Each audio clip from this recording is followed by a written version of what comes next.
आज आपण बनवतोय मस्त खुसखुशीत आणि तोंडात टाकताच विरघळणारी सांज्याची पोळी.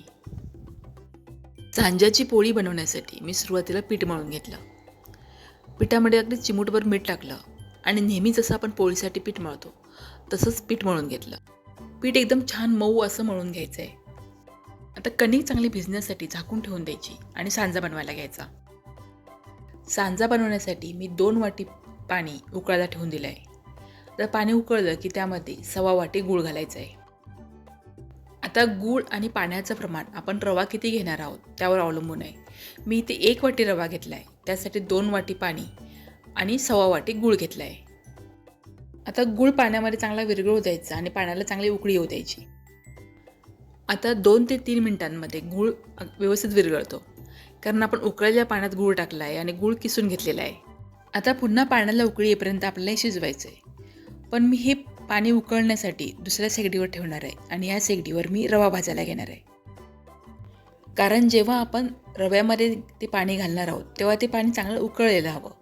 आता आपण पाणी उकळून घेऊन साईडला ठेवलं आणि रवा भाजायला घेतला तर रवा भाजेपर्यंत ते पाणी थंड होऊन जाईल. त्यामुळे एका शेगडीवर हे पाणी उकळायला ठेवायचं आणि दुसऱ्या शेगडीवर रवा भाजायला घ्यायचा. आता कढईमध्ये मी 1 वाटी बारीक रवा घेतला आहे आणि हा सांज्याची पोळी बनवण्यासाठी बारीक रवाच वापरायचा आहे.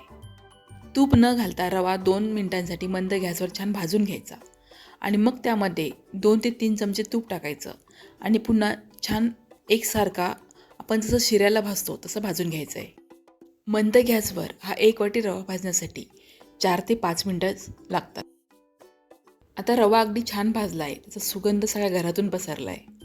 आता त्यामध्ये आपण जे गुळाचं पाणी बनवून घेतलं आहे ते पाणी घालायचं. हे उकळतं पाणी आपल्याला रव्यामध्ये घालायचं आहे. रव्यामध्ये पाणी घालताना थोडी सावधगिरी बाळगायची, कारण बऱ्याच वेळा ते पाणी अंगावर उडतं. त्यामुळे वाटल्यास थोडा वेळ गॅस बंद करा आणि हे पाणी गाळणीने गाळून रव्यामध्ये घाला. आणि पाणी घालताना ते एकदम घालू नका, अर्धं पाणी घालून घ्या, रवा छान मिसळून घ्या आणि मग उरलेलं अर्धं पाणी घाला. त्यामुळे रव्याच्या गुठळ्या होणार नाहीत आणि रवा अगदी व्यवस्थित आपल्याला पाण्यामध्ये मिसळता येईल. आता पाणी घालताना जर गॅस बंद केला असेल तर गॅस पुन्हा चालू करा आणि रवा छान पाण्यामध्ये मिसळून घ्या.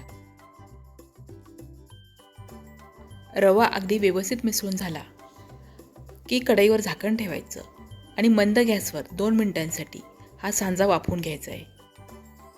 आता सांज्यामध्ये 2 चमचे तूप घालायचं आणि छोटा पाव चमचा जायफळ पावडर घालायची आणि पुन्हा एकदा हे सगळं छान एकत्र मिसळून घ्यायचं. आता पोळी बनवण्यासाठी सांजा तयार झाला आहे. आता हा सांजा आपल्याला थोडा वेळ थंड करून घ्यायचा आहे. आता सांजा अगदी व्यवस्थित थंड झाला आहे आणि आपली कणिकही चांगली भिजली आहे. आता आपण पोळ्या बनवायला घेऊ. आता ही पोळी लाटण्यासाठी मी इथे तांदळाचं पीठ वापरणार आहे. तांदळाच्या पिठामुळे पोळी पटकन सरकते आणि व्यवस्थित लाटता येते. आता कणकेची पारी बनवून घ्यायची आणि त्यामध्ये कणकेपेक्षा थोडंसं जास्त सांजा भरायचा. आता पारी अगदी व्यवस्थित बंद करून घ्यायची आणि हाताने त्याला चपटा आकार द्यायचा.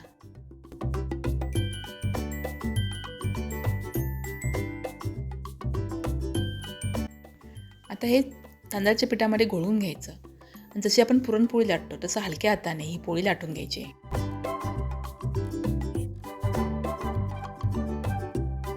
पोळी लाटताना काठ जाड होणार नाहीत याकडे लक्ष द्यायचं. पोळी पूर्ण लाटून झाली की काठावर एकदा लाटणं मारून घ्यायचं, म्हणजे त्याचे काठ जाड होत नाहीत. पोळी लाटून झाली, आता भाजून घेऊ. अगदी अलगदपणे पोळी उचलायची आणि तव्यावर टाकायची.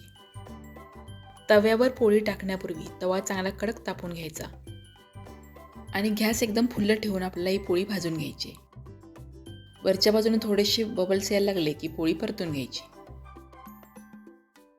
आता तुम्ही बघू शकताय सांज्याची पोळी किती छान टम्म फुगली आहे. आता दोन्ही बाजूनी तूप लावून ही पोळी छान खरपूस अशी भाजून घ्यायची. तुपाच्या ऐवजी आपण तेलही लावू शकतो. सांज्याची पोळी बनवणं पुरणपोळीपेक्षा खूप सोपं आहे, कारण यामध्ये पुरण बिघडण्याची भीती राहत नाही. पाण्याचं आणि गुळाचं योग्य प्रमाण घेतलं की आपला सांजा व्यवस्थित तयार होतो आणि हा सांजा तुम्ही 2 दिवस फ्रीजमध्ये ठेवू शकता आणि तुम्हाला जेव्हा वाटेल तेव्हा तुम्ही ही सांज्याची पोळी बनवू शकता. ही सांज्याची पोळी तुम्ही तुपाबरोबर तर खाऊ शकताच, पण तूर डाळीच्या वरणाबरोबर ही पोळी खूप छान लागते. तर अशी ही मऊ लुसलुशीत सांज्याची पोळी तुम्हाला कशी वाटली कमेंट करून नक्की सांगा. व्हिडिओ आवडल्यास लाईक आणि शेअर करा. चॅनलवर नवीन असाल तर सबस्क्राईब करा.